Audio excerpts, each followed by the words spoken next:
शेंदुर लाल चढ़ायो अच्छा गज मुक्को, डोंडिल लाल बिराजे सुत गौरी हर को, हाथ लिए गुड़ लड्डू साई सुरवर को, महिमा कहे न जाए लागत हूँ पद को। जय देव जय देव। जय जय श्री गणराज विद्या सुखदाता, धन्य तुम्हारो दर्शन मेरा मन रमता। जय देव जय देव।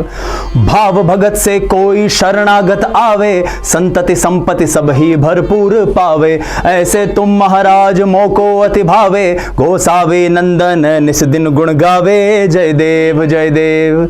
जय जय श्री गणराज विद्या सुखदाता, धन्य तुम्हारो दर्शन मेरा मन रमता। जय देव जय देव। घलिल लोटांगण वंदी न चरण, डोल्या निपाहिण रूप तुझई, प्रेमे अलंगिन आनंद पूजन, भावे वालिन मणि नमा। त्वमेव माता पिता त्वमेव, त्वमेव बंधुश्च सखा त्वमेव, त्वमेव विद्या द्रविणम त्वमेव, त्वमेव सर्वं मम देव देव। कायेनो वाचा मनसेन्द्रियर्वा, बुद्ध्यात्मना वा प्रकृति स्वभावा, करोमि यद्यत् सकलं परस्मै नारायणायति समर्पयामि। अच्युतं केशवं राम नारायणं, कृष्ण दामोदरं वासुदेवं, हरि श्रीधरं माधवं गोपिका वल्लभं, जानकी नायकम रामचंद्रम भजे। हरे राम राम राम हरे हरे, हरे कृष्ण कृष्ण कृष्ण हरे हरे। गणेश चतुर्थी की आप सभी को बहुत बहुत शुभकामनाएं। विघ्नहर्ता प्रथम पूज्य भगवान गणेश आप सभी के जीवन में सकारात्मक ऊर्जा, सकारात्मक सोच, समृद्धि और सफलता का संचार करें। आज मैं आपको भगवान गणेश के जीवन की 3 ऐसी महत्वपूर्ण कहानियां सुनाने जा रहा हूं, जिन कहानियों को हमें सुनना चाहिए, समझना चाहिए, मनन करना चाहिए और जीवन में आत्मसात करना चाहिए। ये कहानियां हमें बताती हैं कि हम कैसे भी व्यक्ति हों, किस भी पद पर हों, कोई भी कार्य कर रहे हों, लेकिन व्यक्ति की परीक्षा, व्यक्ति की पहचान उसके पद से नहीं, उसके कंडक्ट, उसके चरित्र से होती है। भगवान गणेश का जन्म आप सभी को पता है। मां पार्वती स्नान करने के लिए जा रही थी और द्वार पर सुरक्षा के लिए उन्होंने अपने मैल से भगवान गणेश का निर्माण किया और कहा कि मैं तुम्हारी मां हूं, यह मेरी आज्ञा है कि तुम द्वार पर खड़े रहो और किसी को भी भीतर प्रवेश ना करने दो। आपने ये कथा जरूर सुनी होगी कि कालांतर में भगवान शिव आते हैं और गणेश उन्हें रोक देते हैं। भगवान गणेश कहते हैं कि नहीं, मेरी मां ने आज्ञा दी है, मैं आपको भीतर प्रवेश नहीं करने दे सकता। कहानी के आगे का भाग आप सभी ने सुना होगा, लेकिन ये इतनी सी बात हमें जिंदगी की एक बहुत बड़ी सीख दे जाती है। और वो बात ये कि हम सभी के जीवन में कई बार ऐसे प्रसंग आते हैं, आएंगे, जहां पर किसी सामने वाले व्यक्ति का रसूख, उसका रुतबा, उसका पद, उसकी प्रतिष्ठा हमें विचलित कर सकती है, हमें पदच्युत कर सकती है।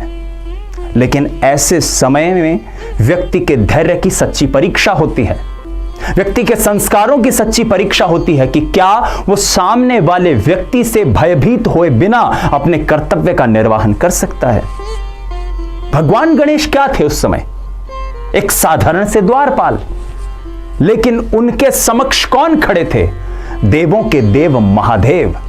और महादेव के समक्ष भी बिना विचलित हुए भगवान गणेश ने कहा कि नहीं, ये मेरी मां ने कहा है, मैं आपको भीतर प्रवेश नहीं करने दे सकता। एक और कथा है जो हमें बताती है कि जिन्होंने हमें जन्म दिया, हमारे माता पिता, उनसे ज्यादा महत्वपूर्ण हमारे जीवन में कोई और नहीं है और कोई और नहीं हो सकता, कोई और नहीं होना चाहिए। कथा आप सभी ने सुनी होगी। भगवान कार्तिकेय, भगवान गणेश, शर्त लगी कि कौन पहले ब्रह्मांड के चक्कर काट कर आ जाएगा। महाराज कार्तिकेय का वाहन तो मयूर था और वो उस पर बैठकर चल पड़े।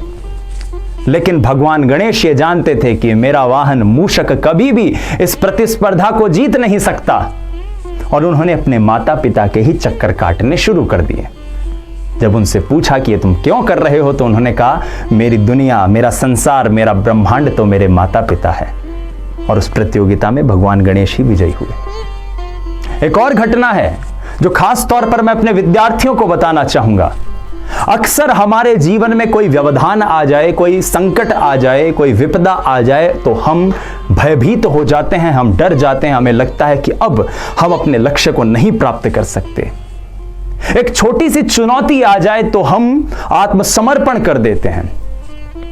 मैं आपको महाभारत के लेखन की घटना बताना चाहता हूं, जब महर्षि वेदव्यास के साथ भगवान गणेश महाभारत के लेखन का कार्य कर रहे थे, और शर्त यह थी कि बिना रुके हुए निर्बाध महाभारत को लिखना है। और कहते हैं कि लेखन की प्रक्रिया में जो कलम थी, वो कलम जिससे कि लिखा जा रहा था, वो टूट गई। और चूंकि शर्त थी, चूंकि नियम था कि बिना रुके हुए निर्बाध लिखते जाना है, भगवान गणेश ने अपना एक दांत तोड़ा, एक दंत उन्हें कहा जाता है, और उसे स्याही में डुबोकर वो लिखने लगे, ताकि लेखन की प्रक्रिया अविरल चलती रहे, निर्बाध चलती रहे।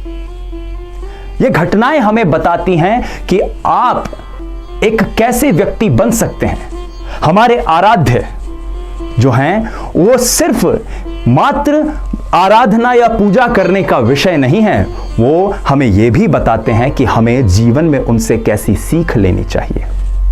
बहरहाल आप सभी को गणेश चतुर्थी की शुभकामनाएं। ओम गजाननम भूत गणादि सेवितम कपित्त जंबुफल चारु भक्षणम उमासुतम शोक विनाशकारकम नमामि विघ्नेश्वर पाद पंकज। प्रणाम, नमस्कार।